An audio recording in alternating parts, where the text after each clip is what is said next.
नए राज्यों की मांग की प्रासंगिकता पर निबंध। भारत विविधताओं का देश है। यहाँ की भौगोलिक, सांस्कृतिक और भाषाई विभिन्नता इसे एक अद्भुत राष्ट्र बनाती है। किंतु इस विविधता के साथ साथ क्षेत्रीय असंतोष भी पनपता रहा है, जिससे समय समय पर नए राज्यों के गठन की मांग उठती रही है।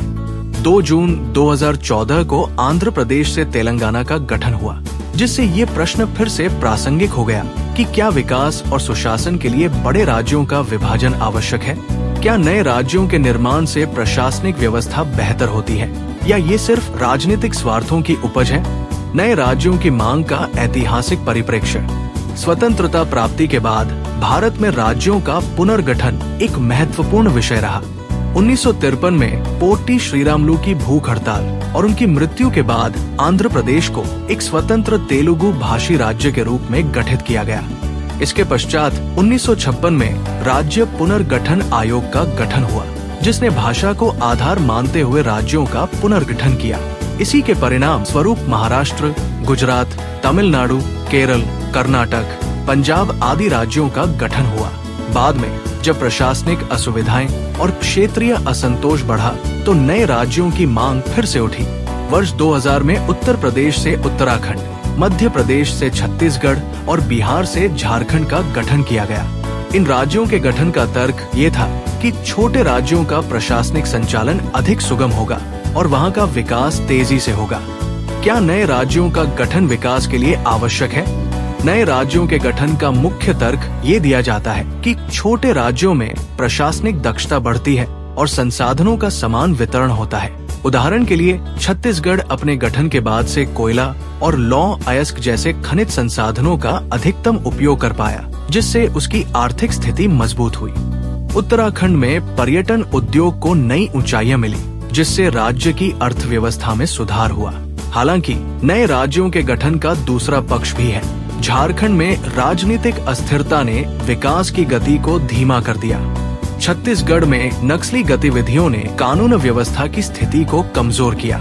ऐसे में ये प्रश्न उठता है कि क्या सिर्फ राज्य विभाजन ही विकास का समाधान है, या फिर प्रशासनिक इच्छाशक्ति और नीतियों में सुधार अधिक प्रभावी उपाय हो सकते हैं? राजनीतिक और प्रशासनिक जटिलताएं। कई बार नए राज्यों की मांग राजनीतिक लाभ और सत्ता प्राप्ति के उद्देश्य से उठाई जाती है।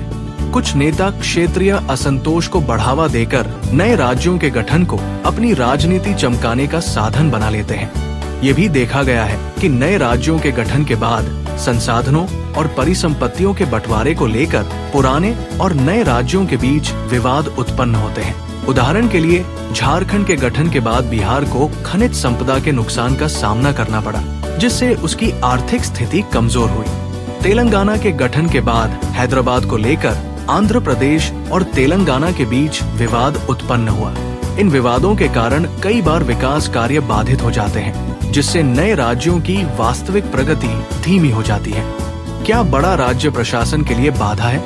ये तर्क दिया जाता है कि बड़े राज्यों में प्रशासनिक जटिलताएं अधिक होती है और दूर दराज के क्षेत्रों तक विकास योजनाओं को पहुंचाना कठिन होता है। किंतु इस तर्क को पूरी तरह से सही नहीं कहा जा सकता। उदाहरण के लिए महाराष्ट्र और तमिलनाडु जैसे बड़े राज्य औद्योगिक और बुनियादी ढांचे के मामले में देश के अग्रणी राज्यों में शामिल हैं। यदि सुशासन और कुशल प्रशासन हो तो बड़े राज्य भी तेजी से विकास कर सकते हैं।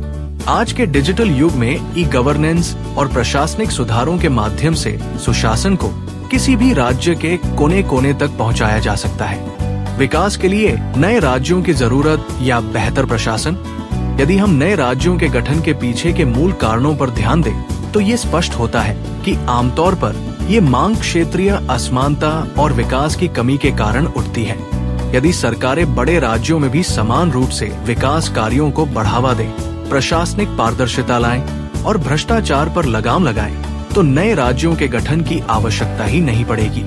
इसी प्रकार यदि सरकार रोजगार के अवसरों को बढ़ाए, शिक्षा और स्वास्थ्य सुविधाओं में सुधार करे, आधारभूत संरचनाओं का विकास करे और पंचायती राज प्रणाली को मजबूत बनाए, तो क्षेत्रीय असंतोष को कम किया जा सकता है। यदि प्रत्येक क्षेत्र को उचित संसाधन और अवसर दिए जाएं, तो किसी भी क्षेत्र को अलग राज्य की मांग करने की जरूरत नहीं होगी। निष्कर्ष, नए राज्यों की मांग को पूर्णतः अनुचित नहीं ठहराया जा सकता, लेकिन इसे एकमात्र समाधान भी नहीं माना जा सकता।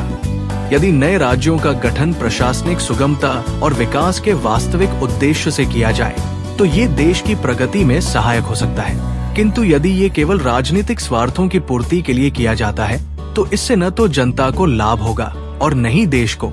इसलिए सरकार को चाहिए कि वो नए राज्यों की मांग को केवल राजनीतिक दृष्टिकोण से न देखकर इसे एक गंभीर प्रशासनिक और विकास संबंधी मुद्दे के रूप में देखें।